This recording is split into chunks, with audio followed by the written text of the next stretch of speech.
పితా పుత్ర పవిత్రాత్మ నామమున ఆమేన్. పరిశుద్ధ ఫాతిమా మాత పండుగ. అది మే 13వ తేదీన మొదటి ప్రపంచ యుద్ధం ఆరంభమై 3వ సంవత్సరం గడుస్తూ ఉంది.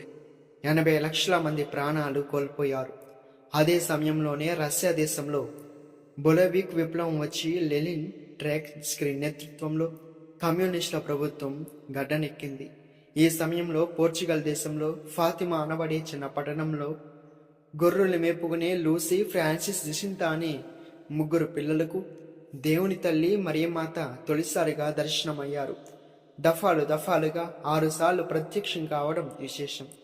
ఆ తల్లి ఆ పిల్లల ద్వారా లోకానికి ప్రత్యేకమైన సందేశాన్ని అందించారు. యుద్ధం చేత ప్రపంచం చిన్నాభిన్నం అవుతుందని ఆమె సందేశంలో ఆవేదన వ్యక్తం చేశారు.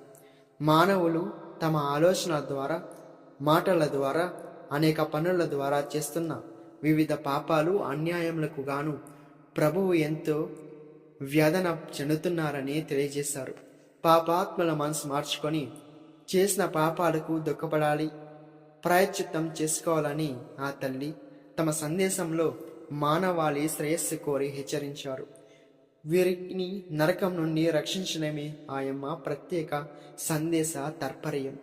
యేసు నేర్పిన దేవుని ప్రేమ, సోదర ప్రేమను మానవాళి ఆచరించాలని చెప్పారు. అంతేకాకుండా ప్రపంచ శాంతి కోసం, సమైక్యత కోసం భక్తితో జపమాలను ప్రార్థించమని ఆ తల్లి కోరారు. ప్రతిరోజు ఈ జపమాలను వల్లించడం మరవరాదని మరీ కోరారు. అలాగే ప్రతి గుర్తుకు చివరిన ఓ నా యేసువా, మా పాపములను మన్నించండి, నరకాగ్ని నుండి మమ్ము కాపాడండి, అందరి ఆత్మలను ముఖ్యముగా మీ కృప అవసరమునకు అత్యవసరమైన వాటిని మోక్షములకు తీసుకొని పొండి అని ప్రార్థనను కూడా వల్లించమని మరియమాత కోరారు.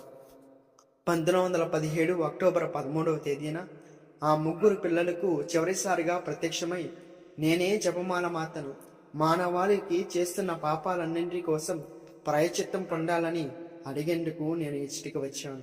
మనుషులు తమ పాపాలతో ఇప్పటికే ప్రభువును అనేక రకాలుగా హింసించారు అని తమ కడపటి దర్శనంలో దేవమాత తన మనోవ్యాధను వ్యక్తం చేశారు. ప్రతి శనివారం మే మాసపు అన్ని రోజుల్లో ఆ తల్లి నేర్పిన జపమాలను ప్రత్యేకంగా చెప్పేందుకు శ్రీసభ ఏర్పాటు చేసింది. అనుదిన సాయంత్రం కూడా భక్తులు జపమాలను జపిస్తూ ఉంటారు.